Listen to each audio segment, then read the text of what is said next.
quero iniciar lendo com vocês alguns versículos aqui, que nós vamos encontrar em Mateus 5, do 1, e vamos ler até o 3. Mateus 5, do 1, e vamos ler até o 3.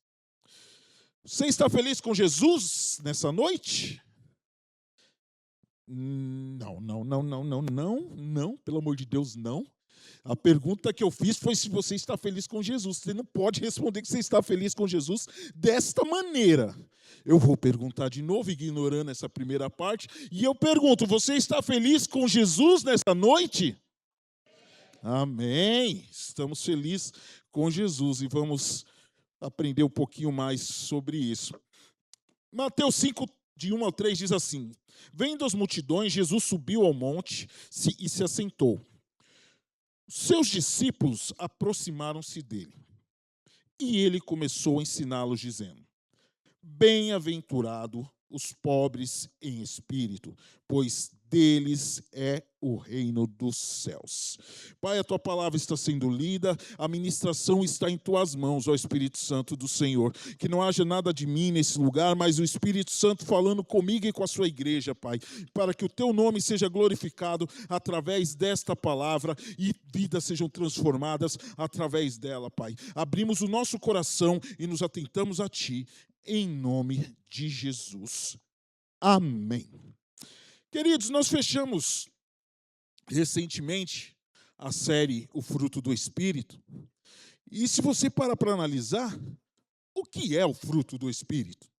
O fruto do Espírito é resultado do que o Espírito produz em nós. Então, esse fruto é um resultado do que o Espírito produz em nós. E hoje nós vamos falar de um assunto que é muito semelhante. Só que quem já tem o fruto do Espírito começa a analisar ou se analisar e ter um entendimento de que também vai passar pelas bem-aventuranças que vamos falar aqui. Nós estamos iniciando hoje com a nova série Em Busca da Felicidade. Em busca da felicidade. E eu tenho certeza que se eu perguntasse aqui, o que é ser feliz? O que é a felicidade? E desse a oportunidade de cada um de vocês responder, cada um aqui me daria uma resposta diferente e pensaria de uma maneira diferente, teria um entendimento diferente de felicidade. Eu me lembro que, alguns anos atrás, 10, 15 anos atrás, não lembro quando foi, mas saiu um filme do Will Smith que trazia por título, traduzido em português, A Procura da Felicidade. Esse filme, um filme que ficou muito marcado, as pessoas se emocionam demais, porque conta a história de um pai que passava por uma situação financeira delicada, e aí, de repente, ele perde o negócio dele lá, com relação ao emprego, daí ele perde um monte de coisas na sua vida, daí ele perde o casamento, daí ele fica só ele e o filho, ele perde moradia, daí eles vão morar em abrigos, vão morar na rua, e ele passa por uma série de dificuldades, uma série de problemas. E ele vai narrando ali, né, os problemas que vai acontecendo, e quando chega ao final, ele consegue superar tudo aquilo, ele consegue entrar numa empresa, ele sofre pra caramba para entrar nessa empresa, ele fica trabalhando de graça nessa empresa, e depois ele consegue no final o emprego tão almejado, e aí ele vai concluindo o filme com a seguinte frase: essa parte da minha vida eu chamo de felicidade. Ou seja, toda essa superação que ele teve, o nome que ele foi dando, felicidade. E outras pessoas dariam outros nomes à felicidade. E eu diria que o principal motivo nos tempos de hoje das pessoas não serem felizes é porque eles não conhecem realmente o que é felicidade. Ou nós não conhecemos, de fato, o que é felicidade. Só que não é um tema tão simples de se abordar, ou um tema tão simples de a gente explicar. Porque já tem anos e anos e anos e anos que se fala disso.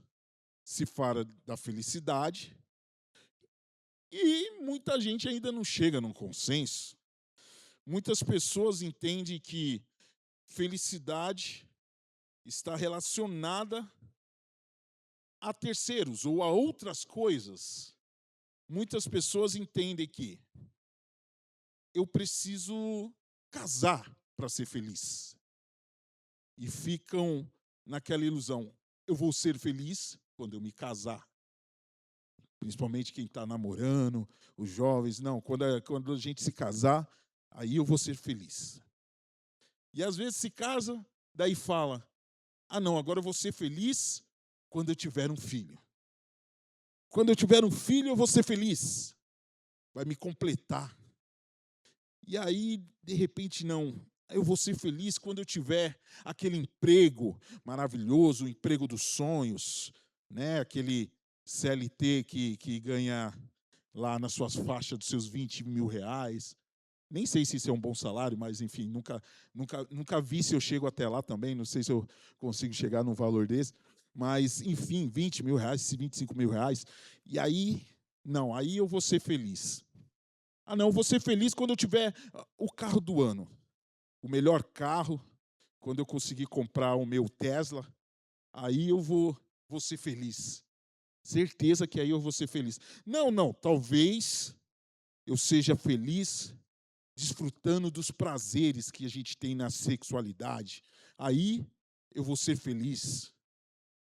Ou eu vou ser feliz quando eu for para a Disney, que eu vou estar lá com o Mickey, com o Pateta, com o Pluto, com toda a turma. Daí eu vou ser feliz. Mas as pessoas vão terceirizando a questão da felicidade. Perceba que nesses exemplos que eu dei, tudo depende de algo ou de alguém para que nós possamos ser felizes. E aí você vai colocando expectativas nessas coisas para ser feliz. E quando nós colocamos a expectativa nas coisas erradas, isso termina em em frustração. E aí nós acabamos sendo infelizes, em vez de ser felizes. Então, é melhor a gente começar a entender um pouco mais sobre a felicidade. E nesse entendimento, eu também busquei, pesquisei, entender um pouco mais sobre felicidade. E o que eu achei que, para mim, faz um pouco mais de sentido, é a respeito de um dos grandes, mais famosos pensadores, filósofos do século IV, Aristóteles, que talvez ele traga um conceito que eu acho que fica muito mais próximo da Bíblia sobre felicidade. Aristóteles diz que felicidade é eudaimonia. Nem sei se pronuncia exatamente assim. Eudaimonia. Isso é o conceito de felicidade formado por dois trechos de duas palavras, que é eu, que é bem ou bom, e demonia, que é espírito, talvez seja a melhor tradução. E isso acaba junto tornando como um bem supremo. Isso seria felicidade no conceito de Aristóteles. Um bem supremo que ele é o fim, o último bem supremo. Ou seja, a última ação do ser humano com relação à sua busca por felicidade. Traduzindo, o objetivo que nós temos. E não sendo isso passageiro. Isso seria uma atividade contínua da alma, conforme virtude alcançada através do desenvolvimento das suas virtudes. O que é esse negócio chato todo aqui que Aristóteles está dizendo? Que o ser humano, ele não tem, ele vai passar buscando a felicidade, essas coisas que eu mencionei, e nunca vai encontrar a felicidade nisso. Porque a felicidade tem a ver com a alma. A felicidade tem a ver com um plano superior. Ele, imagino que não era crente, então ele não diz exatamente com o Espírito Santo, mas traz uma relação voltada ao Espírito. Isso é o conceito que Aristóteles vai dizendo sobre felicidade. Aí, nós chegamos no texto que lemos. Porque nós vemos Jesus, após estar naquele cenário com uma multidão, e essa multidão vinha perseguindo, porque em versículos anteriores, no capítulo 4, ali do 24, 25 para frente, você vai ver que ele estava falando, não, a Bíblia estava narrando sobre quando Jesus começou a ser conhecido. E aí a fama foi aumentando e as pessoas vinham atrás dele para que ele fosse curar as pessoas, para que as pessoas ele abençoasse as pessoas. E aí acabou, naquele momento, se formando grandes multidões atrás de Jesus. E diz a Bíblia, no trecho que lemos, que Jesus, quando vê aquela multidão, ele vai para um lugar mais alto, ao monte, ele senta ali, e aí os seus discípulos se achegaram mais próximo dele. E aí ele começa a ensinar. Talvez, se pudéssemos colocar um título diferente no Sermão do Monte, que nós chamamos de Sermão do Monte, né?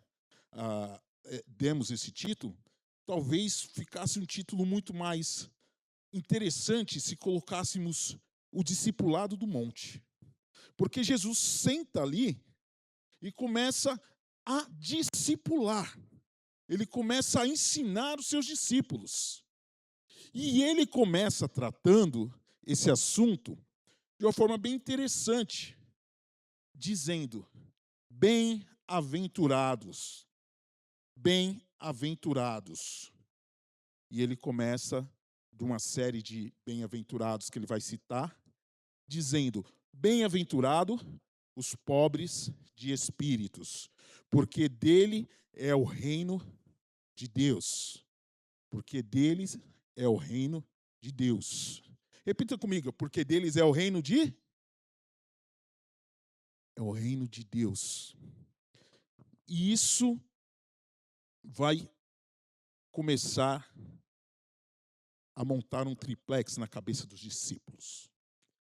E às vezes na minha e na sua também. Mas vamos continuar. Daí ele começa com bem-aventurados. E eu vou falar mais um pouquinho de algumas coisas chatas aqui, mas que é importante para que a gente entenda o conceito e fixe isso na cabeça, para que a gente tenha um entendimento de quão somos bem-aventurados. E essa palavra, no grego original, quando ele começa a dizer, é Macários. E Macários traz um sentido de felicíssimos. Eu poderia até parafrasear o Chaves aqui, felicíssimos, que é um sentido de muito feliz, mais que feliz. Às vezes a gente só lê feliz aqui na tradução do português, mas é muito feliz, muito feliz. E ele também pode ser aplicado a afortunados.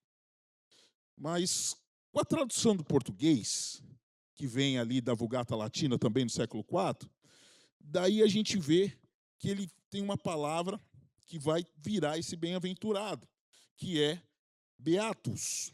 E dessa palavra, a gente chega no bem-aventurados que estamos lendo, ou felizes agora que estamos lendo aqui. E este ponto, que é muito interessante, porque Jesus começa falando sobre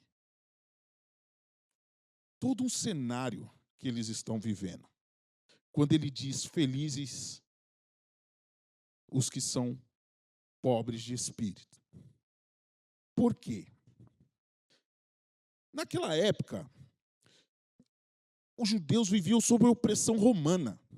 Naquela época, eles queriam ter um libertador. Eles estavam sofrendo uma pressão política, uma opressão política. Eles viviam num contexto onde eles queriam ser libertados. Então, eles eram humilhados, eles eram, na sua grande maioria, pobres. Só que daí Jesus, ele vem trazer um sentido diferente do pobres que eles conheciam. Não é pobre de quem não tem dinheiro, porque ele cita pobre de espírito, ou humilde de coração, como algumas versões vão trazer. Quando ele cita pobre de espírito, ele está se referindo àquele que realmente está quebrantado de espírito e reconhece que é dependente do Senhor.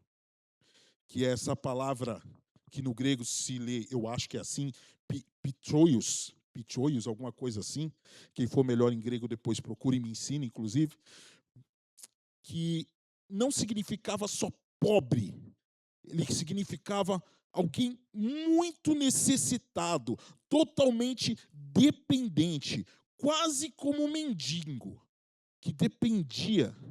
E isso reforça totalmente a dependência de Deus. Ele diz que é dependente de espírito. Dependente de espírito. Totalmente dependente de espírito. E ser dependente nesse nível significa que não podemos fazer qualquer coisa. Vocês já viram uma pessoa que é totalmente dependente? Ela não consegue por si fazer nada. Ela não consegue de si mesmo, na sua própria força. Então percebe, o que Jesus está dizendo que essas pessoas são, e essas pessoas, eu estou me incluindo, eu preciso ser, inclusive,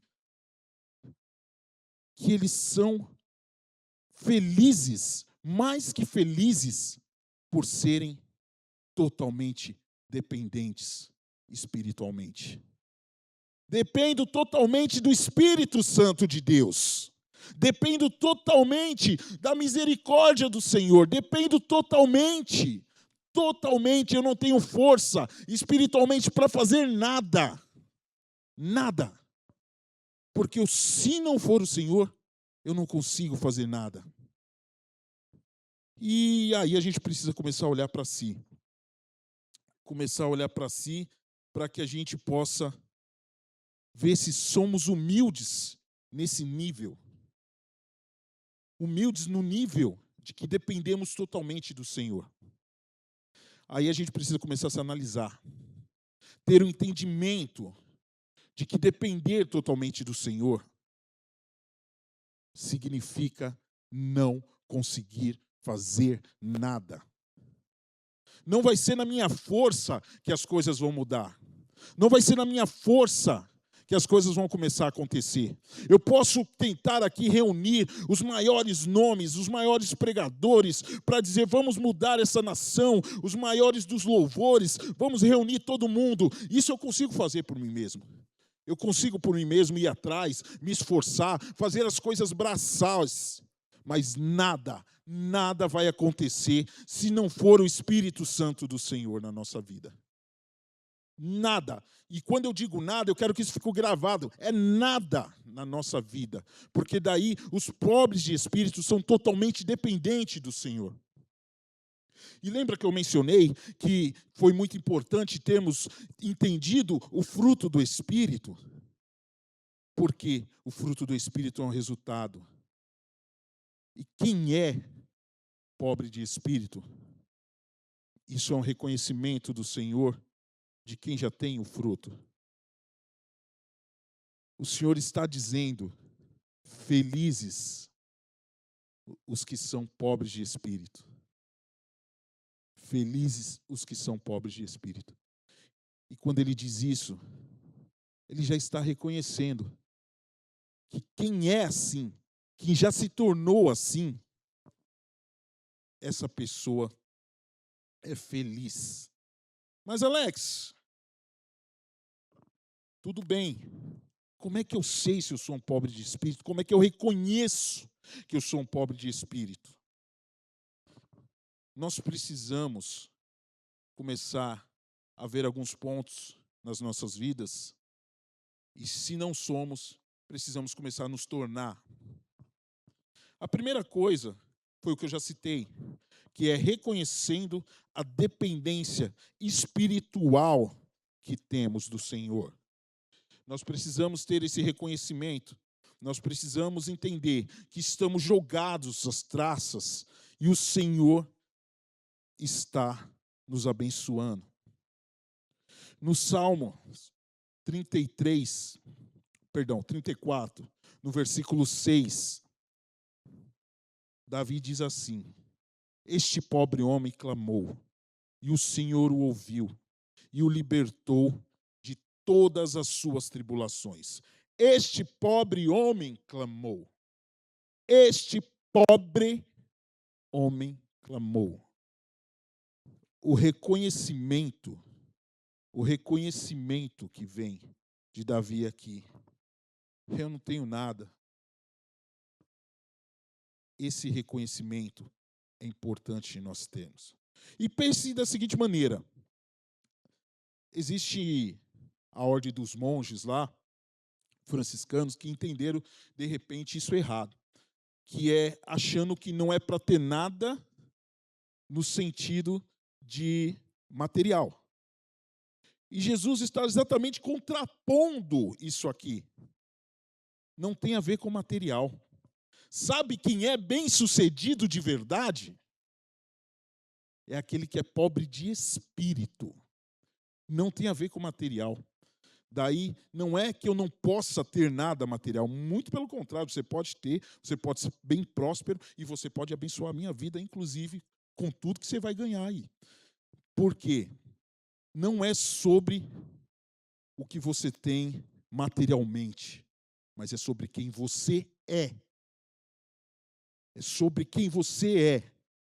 O versículo diz: os que são, ou os pobres, é sobre quem você é. É sobre parte da sua identidade. É sobre parte de você ser pobre de espírito. E isso é importante, que nós tenhamos o reconhecimento que somos pobres de espírito, que a nossa dependência vem totalmente do Senhor, que nós não temos nada que possamos oferecer a Ele, não temos nada. Por isso, Ele nos deu o Espírito Santo de Deus, para que nos preenchesse, para que assim nós pudéssemos ser os pobres de espírito, dependentes do Senhor, humildes totalmente no Senhor. Isso é muito importante. Um outro ponto importante para que possamos ser pobres de espírito é nós nos humilharmos. Nos humilharmos aos homens, não é disso que eu estou falando. Eu estou falando de 1 Pedro 5,6. Humilhai-vos, portanto, sob a poderosa mão de Deus, porque Ele, em tempo oportuno, os exaltará. Humilhar também é depender. Você já chegou num estágio da sua vida onde você não podia fazer mais nada e, de repente, você se viu de joelhos, implorando para o Senhor, porque não havia mais nada que você ou eu pudéssemos fazer? Você já se viu numa situação que, quando o Senhor nos deixa passar, nós temos que nos humilhar, porque não existe mais nada a fazer a não ser se humilhar. Em muitas situações de enfermidade, com a gente ou com outra pessoa, a gente acaba fazendo isso. Me lembro, por muitas vezes, passei alguma situação difícil, ou época aí que a Elaine ficou internada. Quando ela ficou internada, eu deixei ela num dia dentro do hospital, passamos uma noite inteira, mais um dia inteiro, ela teve que ir para a UTI. E eu não podia ficar. Daí eu falei, vou para casa, volto amanhã na visita, porque é o que eu posso fazer. E eu fui. Quando eu fui, eu cheguei lá, achando que ia falar com a Elaine normal, ver a Elaine, né, visitar, ver como é que estava evoluindo o quadro. Tudo bem, fui de boa. De repente, a enfermeira chega para mim, a enfermeira Elisa, que também foi uma bênção na nossa vida lá, ela chega e fala assim, você veio ver sua esposa, né, tal, isso aqui. Daí eu falei, isso, onde que ela está? Ela está lá, tal, ela está bem, tudo mais, né, mas ainda continua entubada. Eu falei, quê? Eu saí daqui, minha esposa estava normal falando, por que ela está entubada? Daí eu comecei a questionar os médicos, eu falei, quero falar com o médico, como assim vocês fazem isso, não avisa a família, não avisa ninguém, e tal. Daí começaram a tentar me acalmar, né, falar, não, isso às vezes pode acontecer, tudo mais. E aí eu vejo minha esposa, entubada, daí imagina no susto que eu levei. E principalmente porque depois da Covid, né, entubou é sinônimo de quase morte, né? Depois que a gente presenciou isso daí. Então, falou entubou, daí você já fica pensando em milhares de coisas. E naquele momento, eu não tinha o que eu pudesse fazer. Eu não tinha nada. Nada que eu pudesse fazer. O que eu ia fazer? Arrancar o tubo? O que eu ia fazer? Eu não tinha nada nos poderes da minha mão que eu conseguisse fazer. E eu só tinha o Senhor. Que foi o que eu fiz. Daí eu comecei a orar, me humilhar perante o Senhor. Porque eu falei, Senhor, eu não tenho o que fazer, eu não sei o que fazer. E minha esposa está desse jeito. Ainda no quarto, eu orava dessa maneira. Porque eu não tinha o que fazer. E é uma situação de impotência tão grande que você quer lutar, mas você não sabe como lutar. E aí a gente vai, em total dependência, se humilhar ao Senhor. E isso é importante, que reconhecemos essa dependência de tal maneira que a gente passe a se humilhar na presença do Senhor. Uma outra coisa que não vai nos tornar pobres de espírito, ou vamos nos descobrir pobres de espírito, é quando nós paramos para ouvir Jesus. Lembre-se que somos dependentes dele. Então nós precisamos ouvir. Nos primeiros versículos que lemos, diz que seus discípulos se aproximaram dele para ouvi-lo. E ele começou a ensinar. Então nós precisamos ter esse entendimento de ouvir a Jesus. Não adianta nós dizermos que somos pobres de espírito, que realmente não conseguimos nada, se nós não ouvirmos ao Senhor. Porque nós somos totalmente necessitados. E aquele que supre a nossa necessidade está aqui. E se eu não ouvir o que fala, o que supre a nossa necessidade, do que adianta eu reconhecer que eu sou dependente dele? Se eu sou dependente dele, é para fazer a vontade dele. Então eu preciso ouvir qual é a vontade do Senhor. Eu preciso ouvir o que o Senhor tem a dizer sobre a minha vida, ou sobre a sua vida, ou sobre o que é que Ele queira trabalhar. Então não adianta simplesmente reconhecer, se humilhar, no sentido de que eu reconheço que eu dependo, eu me humilho porque eu preciso e estou pedindo, e não escuto o que Ele vai falar depois. Eu preciso escutar, eu preciso ter esse entendimento. Então, eu preciso estar atento ao que o Senhor está falando, porque isso é uma característica de quem é pobre de espírito. E uma outra, para não se alugar muito, que talvez seja uma das mais importantes, é que eu preciso olhar para Jesus. Porque só olhando para Ele eu vou entender o que é ser pobre de espírito. Porque Ele diz ainda em Mateus 11, no 28 e 29, aprendei de mim, porque eu sou manso e humilde de coração. Quem é pobre de espírito aqui? Quem é pobre de espírito aqui, igreja? Jesus.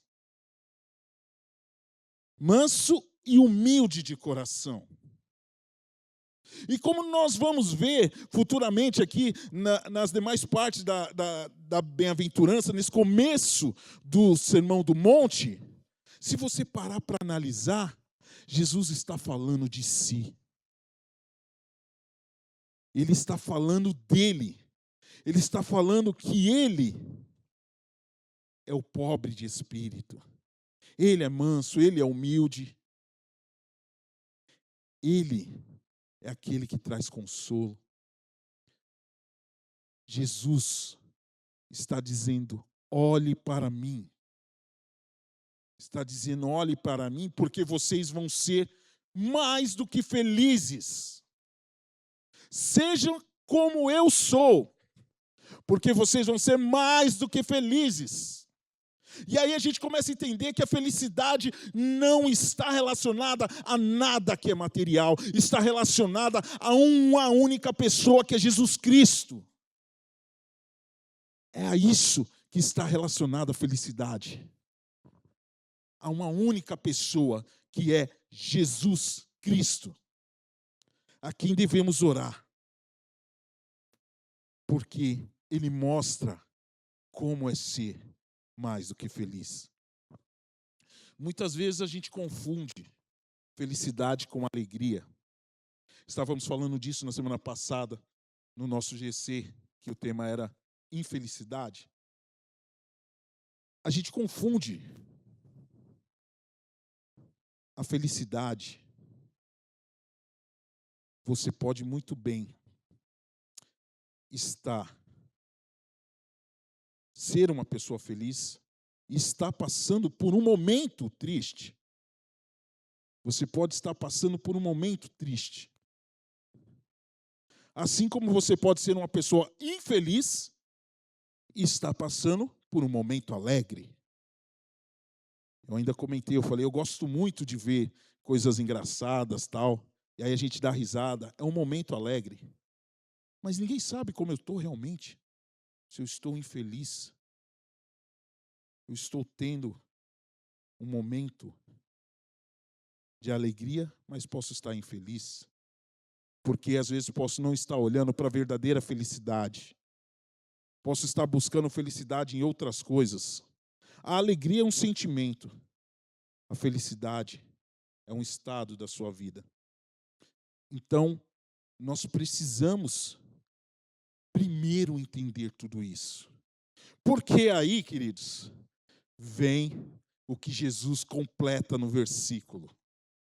Porque deles é o reino de Deus. Porque deles é o reino de Deus. E o reino de Deus significa porque eles vão estar com Cristo constantemente. Porque eles vão andar com Cristo em todo o tempo. Porque eles vão viver com Cristo para toda a eternidade. Isso significa o reino de Deus. Um reino totalmente diferente, onde Jesus faz esse contraponto com relação à felicidade verdadeira, quando ele diz: felizes, bem-aventurados os pobres de espíritos. Mais que felizes os pobres de espírito, porque deles é o reino de Deus. Em meio a um reino tão conturbado que eles estavam vivendo, em meio a uma situação política tão opressora, em meio a tudo que eles estavam vivendo ali, os pobres de espíritos eram felizes. Porque o reino daquela época era deles? Não. Porque o reino de Deus que começava ali, o reino de Deus que começava ali e vai perdurar por toda a eternidade, esse é o reino dos pobres de espírito. É um reino muito maior, um reino muito mais afortunado. E isso é um reino que é diferente do que as pessoas tinham como objetivo naquele momento. E esse reconhecimento dessa dependência de Deus nos leva a esse reino. Um reino que começa agora e que se submete a Deus e será consumado na eternidade. Um reino que não para. Ele está ainda entre nós. Está entre nós quando nós reconhecemos que somos pobres de espírito. E por isso temos o reino de Deus. Porque somos pobres de espírito. E nós precisamos ter esse entendimento e esse reconhecimento de que se eu não me esforçar para mudar, para buscar a verdadeira felicidade, se eu não entender isso, eu posso não estar no reino de Deus. Mas, se pelo contrário, eu entendi que eu faço parte desse reino, eu estou e vou ser um pobre de espírito. Porque eu sou totalmente dependente do Senhor. E eu sou totalmente dependente dele espiritualmente. Eu estou rendido ao Espírito Santo de Deus. E não há nada que eu faça que consiga suprir em mim mesmo. Mas eu só serei suprido no Espírito Santo do Senhor. Pai,